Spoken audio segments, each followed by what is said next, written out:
Fala pessoal, sejam muito bem-vindos ao meu canal de notícias. Estou aqui com mais informações para vocês, diretamente de Brasília e diretamente dos Estados Unidos, com Donald Trump falando que o Brasil é um péssimo parceiro comercial. É isso aí, pessoal. O Brasil é um péssimo parceiro comercial, segundo Donald Trump, em entrevistas aos jornais dos Estados Unidos. Pessoal, antes de começar o conteúdo, eu peço que vocês se inscrevam no canal, deixe o seu like e ative as notificações, que isso vai fazer enorme diferença para mim. Aqui na plataforma do YouTube, vocês sempre vão se manter atualizados de tudo que está acontecendo aqui na política no nosso país. Então, sem mais enrolação, bora pro conteúdo. Donald Trump afirmou que o Brasil tenta fazer uma execução política contra Bolsonaro. Trump se referiu ao processo do suposto golpe de Estado que o brasileiro enfrenta no Supremo Tribunal Federal, além das medidas de Moraes que colocaram Bolsonaro em prisão domiciliar. O americano também criticou a relação comercial com o Brasil. Vamos ouvir um trecho? Essa declaração foi dada ontem mesmo.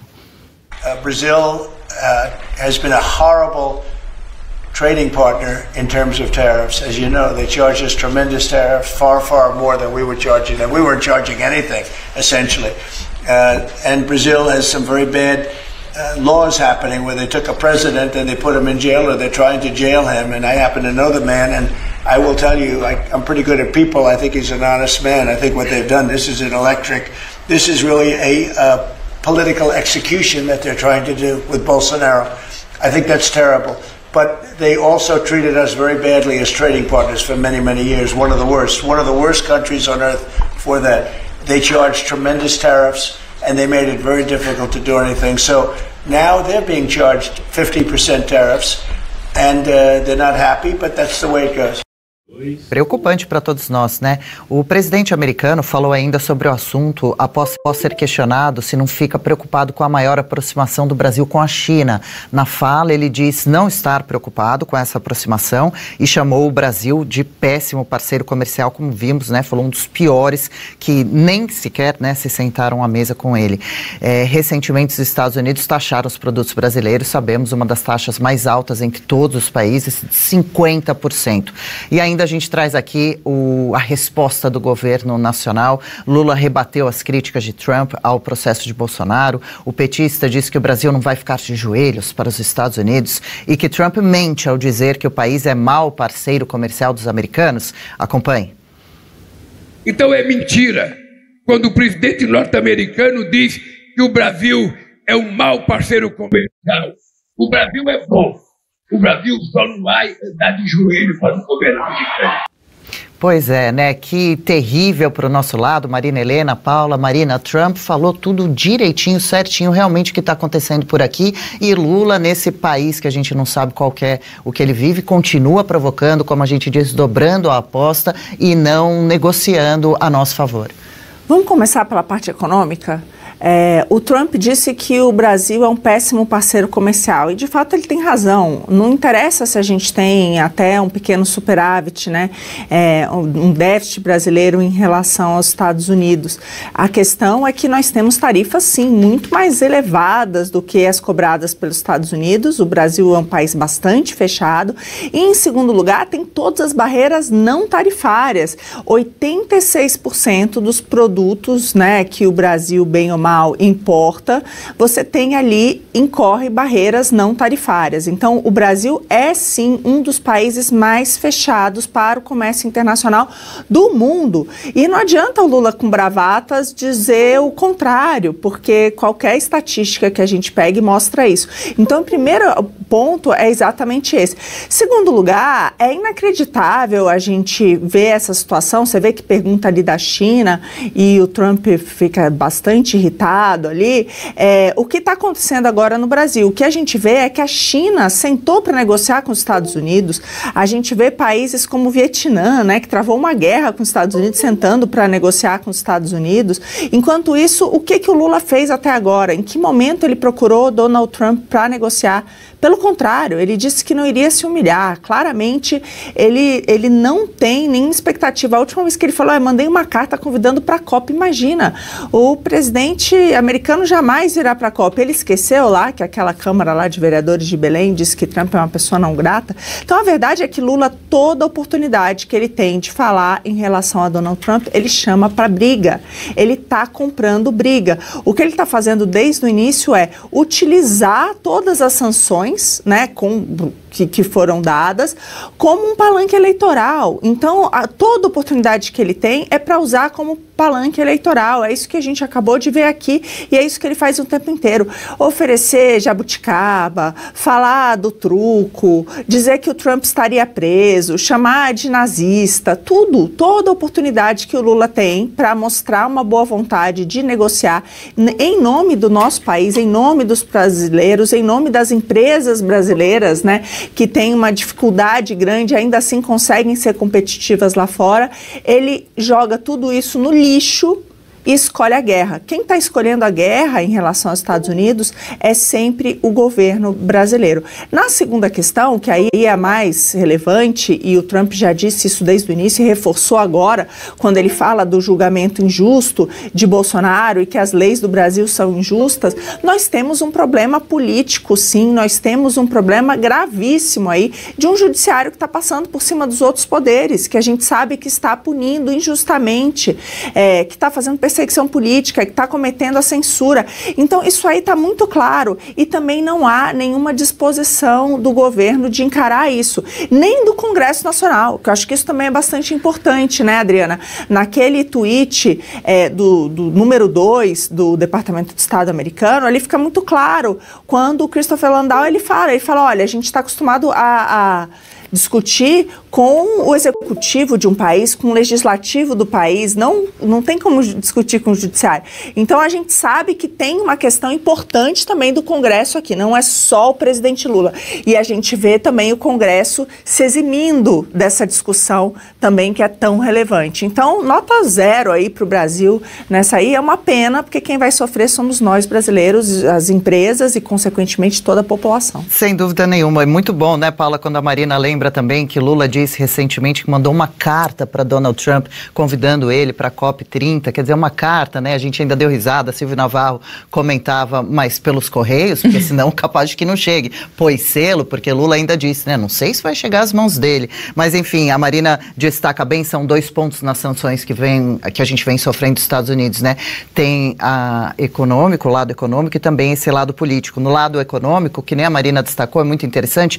Então, a União Europeia, a Índia, até mesmo a China, que se sentaram para discutir com os Estados Unidos, com Donald Trump, as taxações, se humilharam, ficaram de joelho, porque Lula falou que Donald Trump é o imperador do mundo, né? Que ele não pode agir desse jeito. Aí, no aspecto político, ele percebe que pessoas no Brasil que vão contra o judiciário acabam presas ou censuradas sem julgamentos devidos.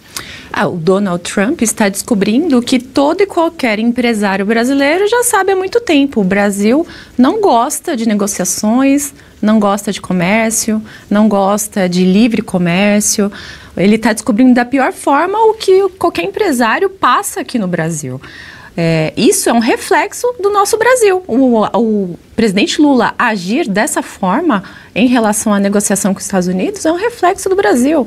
Um exemplo disso é a fábrica da Lupo, aquela das meias, sabe? Eles vão atravessar a fronteira e fazer uma nova fábrica no Paraguai, devido aos altos impostos, à alta burocracia brasileira e à competição da China, porque nós vimos anteriormente que o Brasil está muito alinhado à China e a maioria dos produtos brasileiros que nós temos aqui vem do exterior, porque as fábricas aqui não conseguem competir. Então, isso só reforça, isso tudo só mostra o que é o Brasil.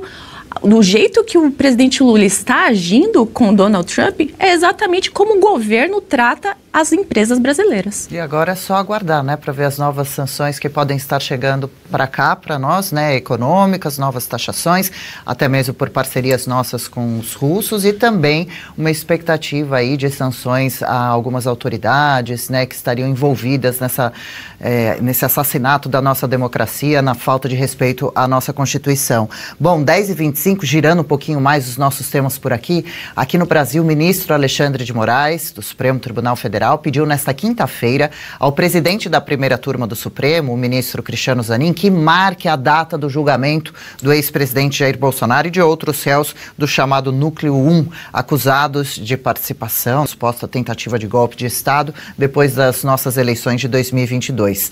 É a primeira turma que vai julgar o caso. No despacho, Moraes afirma que o processo encontra-se pronto para inclusão em pauta e que a definição da data é necessária logo para assegurar a efetividade da ação judicial. Essa semana especulamos aqui, entrevistamos o doutor Jeffrey Schichini, advogado de Felipe Martins, que acompanha presencialmente essas sessões desse julgamento. Marina, Paula, você que está com a gente aqui no chat.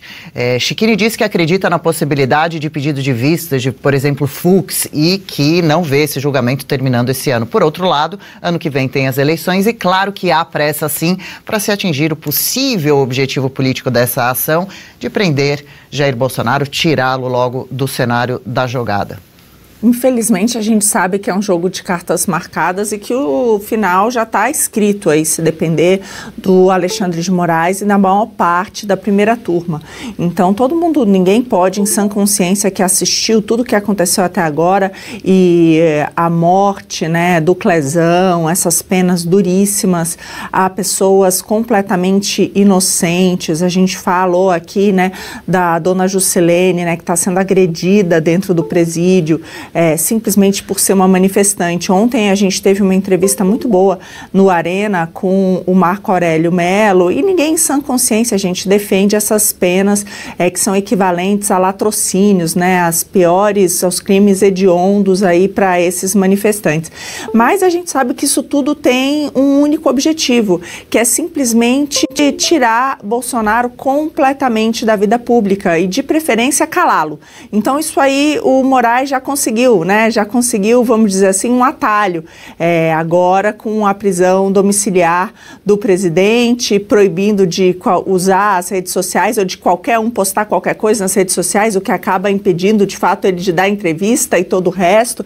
Então ele já conseguiu esse silenciamento completo de Bolsonaro, que eu vejo que era a ideia desde o início, né? Isso veio tanto desde o inquérito do fim do mundo e agora com esse tal do inquérito da suposta tentativa aí de golpe. Sabemos que não tem fundamento, mas que tem um motivo, uma motivação ali, e o que a gente está vendo até agora do Alexandre de Moraes é que ele está sempre dobrando a aposta. Qual que é a chance que nos resta, né? O Schichini trouxe aqui pra gente que poderia ser que o Fux divergisse ali e quem sabe até pode pedir vistas, mas pode também levar o caso ao plenário, né? Pela questão, primeiro, da questão de não ser adequado, isso aí, esse julgamento está na primeira turma, e por todas as outras nulidades do processo. Então, ele vê isso como uma grande probabilidade. Então, tem uma chance de, quem sabe, indo a plenário e havendo uma divergência maior, isso até dá maior, vamos dizer assim, ímpeto para a questão da anistia, porque a gente sabe que o fim disso tudo, até ontem, nessa entrevista com o Marco Aurélio, também ele vê a mesma coisa, é que vai precisar sair do Congresso, vai precisar vir uma anistia mesmo, porque o Moraes não está sozinho nessa. Né? Apesar dos outros ministros, a gente está vendo aí que não tem mais, mas a gente sabe ali que dentro da primeira turma os outros, né, o acompanham, tirando o Fux, e mesmo dentro do plenário a gente vê ali André Mendonça, talvez o Cássio Nunes Marques, mas o que esperar dos demais, né? Então vamos esperar, a gente tem que aguardar aí, mas eu vejo que a chance mesmo que nós temos de se fazer justiça, tanto a questão do Bolsonaro, mas também de todos aqueles manifestantes, vai depender do Congresso. É isso aí, pessoal. Essa aí foi a notícia do Oeste com Elas, diretamente da plataforma do YouTube, deixando totalmente os créditos a eles. Ainda tem mais uma notícia aqui para vocês, diretamente dos Estados Unidos, com Eduardo Bolsonaro. Eduardo Bolsonaro diz que Estados Unidos devem impor novas tarifas ao Brasil e que família de Moraes pode sofrer sanções, diz a agência. Após reuniões com autoridades dos Estados Unidos, Eduardo disse a Reuters em Washington que não vê como o Brasil poderia negociar a redução da tarifa de 50% imposta por Trump, sem concessões do Supremo. O deputado federal licenciado Eduardo Bolsonaro, filho do ex-presidente Jair Bolsonaro, disse à agência Reuters que espera novas tarifas dos Estados Unidos sobre produtos brasileiros e sanções adicionais às autoridades do país, incluindo Viviane Barsi de Moraes, esposa do ministro do Supremo Tribunal Federal, Alexandre de Moraes. Em entrevista no escritório de Reuters em Washington, após reuniões com autoridades norte-americanas, Eduardo afirmou que não vê como o Brasil negociar a redução da tarifa de 50% imposta pelo governo Donald Trump e diversos produtos, sem que haja concessões do Supremo. É isso aí, pessoal. Esse foi o conteúdo de hoje. Espero que vocês tenham gostado aí. Mais uma vez eu peço que vocês se inscrevam no canal, deixem o seu like e ativem as notificações, que isso vai fazer enorme diferença para mim aqui na plataforma do YouTube. Valeu e até o próximo vídeo.